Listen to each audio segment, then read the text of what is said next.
Hey everybody, this is part 2 of how to date after narcissistic relationships. So part 1 is in the description below. You can take a look at that. It's about 8 minutes long. And during that video, I came up with this idea of doing a series of these. So this is going to be part 2.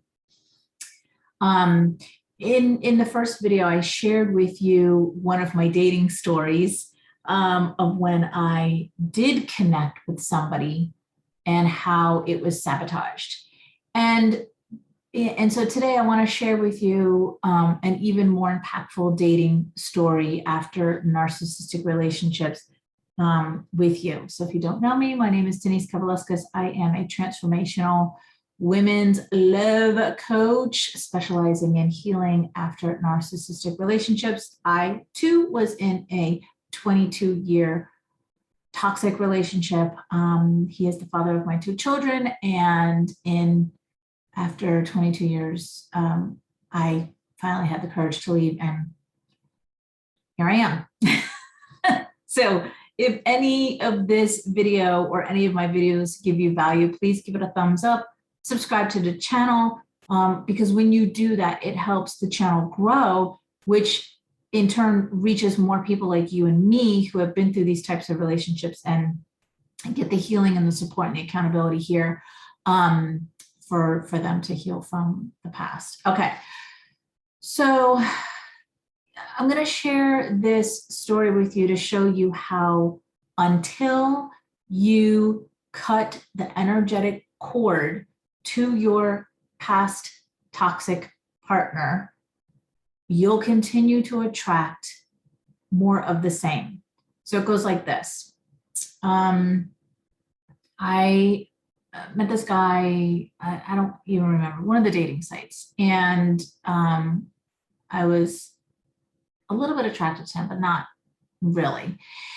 Anyway, my best friend was saying, well, as long as he treats you good, it doesn't matter that, he doesn't have a job or it doesn't matter that he doesn't have this or doesn't have that.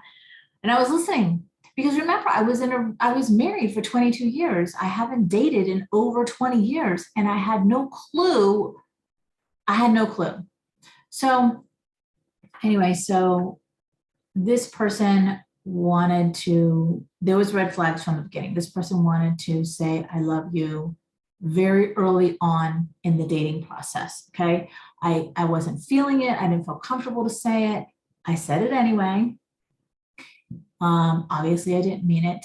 Other red flags that were there was, he, always came to my house. I never went to his house. I had no clue where he lived.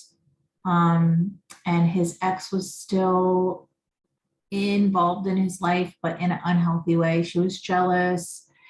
So there was a lot of red flags that were showing up that I noticed, but I ignored. How many of you have done that? You notice the red flags, but you ignore the red flags, right?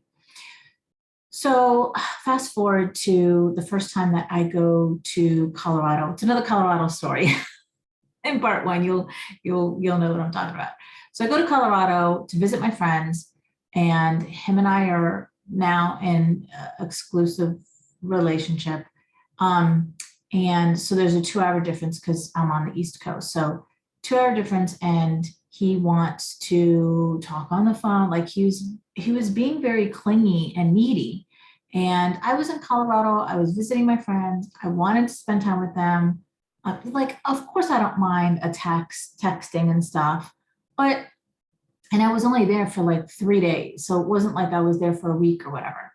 But I didn't want to talk on the phone. I just didn't. And the more that I was like, we're doing something, we're busy, the more he was like, well, can we just talk? And he was just being more clingy and needy. So it got to a point, it was so bad, it got to a point where I was like, you know what, I'm done with this, because obviously there was all the red flags before that. And now he's being super needy, super clingy. And I was just like, we need a break. Like I told him now, like, we need a break. We need to like stop this. Well, holy shit, that like opened up a whole can of worms. Oh, excuse me, YouTube. Holy mackerel. So fast forward to I get home and I broke it off with him because then I was like, you know what? I just wasn't feeling it anyways. And the whole I love you thing and all of that was just like, no. So now I get home and I get this email. This is kind of a crazy story. So we're going to go past, we're probably going to go past 10 minutes. I get this email that is supposedly from his sister, right? The email has her name in it, right? I didn't even know he had a sister. And the email says something like this. It was a long email. And I'm going to paraphrase it and make it real short. Basically, she said that they found him on the side of a road that he had overdosed on. You ready? You ready for this? Drum roll, please. Tylenol. You heard that. Okay. So I knew from reading this, I knew it was BS. Like, I didn't know if he had a sister or not, but my gut was saying that this was BS. My best friend was like, oh my gosh, Denise, no.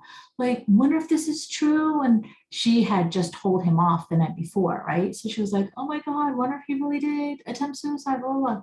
And I was like, no, I'm telling you, this is BS, this is BS. Okay, so for the sake of my best friend, because I love her, I entertained this idea that was happening all day.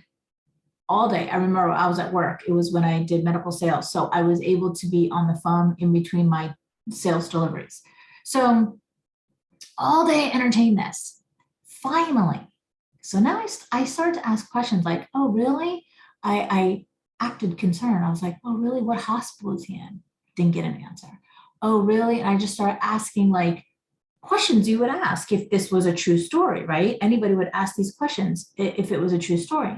Wasn't getting answers, or I was getting roundabout answers, or I wasn't getting answers at all. So it was more confirmation to me that this was a BS story. So long story short, I remember getting gas at the end of the day and finally telling my best friend, like, this is total BS. This isn't true. This isn't him. This is him pulling his attention tactic. Because now he was saying he had cancer and this and that. It was like, oh, I should look up the email and really like read it to you. It was a whole drama thing. So I share this with you to tell you that until you cut the energetic cord to your ex, you're going to keep attracting versions of your ex. My ex in Florida, my ex-husband, did attempt suicide. He did. That's true. And this story now here in North Carolina with this person that I was dating was very similar, very familiar, very similar to what actually happened. Now, I hadn't told him what happened because at that time there were very few people that knew what happened in Florida. So he didn't know. So it's not like he could copy it. He knew it. So how did this happen? How did this story get created from an actual true story? And for the same reason, right? Attention. So that's why I say, until you cut the energetic cord that you have to your ex, and how you do that is you heal. You heal from the past experiences that you've had. You heal from the past abuse that you experienced. You heal from all of that. You heal. I wasn't healed. This was back in 2000, I don't know, 12, 13. I don't remember. And I was still very, very wounded from my past experience. I had not even at that point gone to therapy, counseling. I didn't even read a book. I didn't know. I didn't read up on narcissism. I didn't read up on narcissistic abuse. I didn't know about emotional abuse. I didn't know about gaslighting and love bombing and manipulation and hoovering. And I didn't know any of that. So I was a wounded person who was still attracting wounded situations and wounded people into my life. And that's how this transpired into my life. That's how. It's not a coincidence. These things don't happen coincidentally, right? And especially when it's so similar to, in my case, it's so similar to the past experience that I've had. It's like a slap on the face. It's like, Denise, wake up. What are you not seeing here? This is so obvious. And then for me, that was a pivotal moment in my life to where I took a step back and I stopped dating because the stories were so similar. It was crazy. And so what I did then was I took myself off of all of the dating apps and I dove into my healing journey. And I hired myself an empowerment coach and I went here. I went into here to figure out why my outside world was showing up the way that it was showing up. Crazy guys, crazy situations. That's what I wanted to know.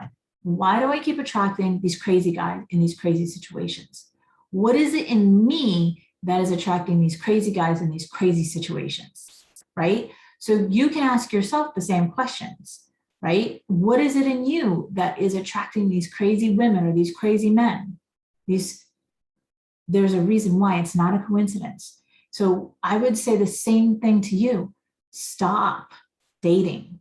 Take yourself off of the dating site. Stop talking to people and go within. Go within yourself to love yourself, to forgive yourself, to forgive the past, right? Learn to trust yourself again, right? Be able to share your story and tell the truth of what happened before. Don't hide it anymore, because the more that you hide the things that happened to you in the past, the more that you're carrying the shame, the guilt, and the blame of what happened in the past. So once you can share it, and I don't mean like on a platform like this, I don't necessarily mean that. I mean, just be able to talk about it without a charge, without you crying, without you being upset, without you getting pissed off, without you being hurt about what happened in the past. That's what I mean. When you can do all of that, you know you've healed, right? That's what is needed. Okay, so here's what I want to offer you today. I have created a Life After Narcissism membership. And this membership is weekly accountability, weekly support, and weekly healing calls, live calls for you to heal from narcissism. So get all of the information, all of the healing tools and techniques that you need to heal from narcissistic relationships. I'm going to put that link also in the description below so that you can click on it. Right now, the price that you see is the lowest it's going to be. So don't wait. If this feels like a fit, if you're like, yes, this is exactly what I need, get it now to lock yourself in. So there's two ways. You could also get the lifetime access. That's just a one-time charge. You can also do the monthly. But the prices that you see now are at its lowest. They're going to go up. So in 24 hours, they're going to go up. And come join us and come get the support and the accountability and the healing that you need to heal from these narcissistic relationships so that you can experience what true love is. That's what I've done for myself after I went through my healing journey. That's when I met my husband. And now we just got married last year on a North Carolina beach. That's the picture behind me on his motorcycle. And you can have an amazing life. You can have whatever it is that you're dreaming of, whatever you're thinking that you want, you can have that. So click in the description below, click the link to the Life After Narcissism membership, and I'll see you there. Okay, bye.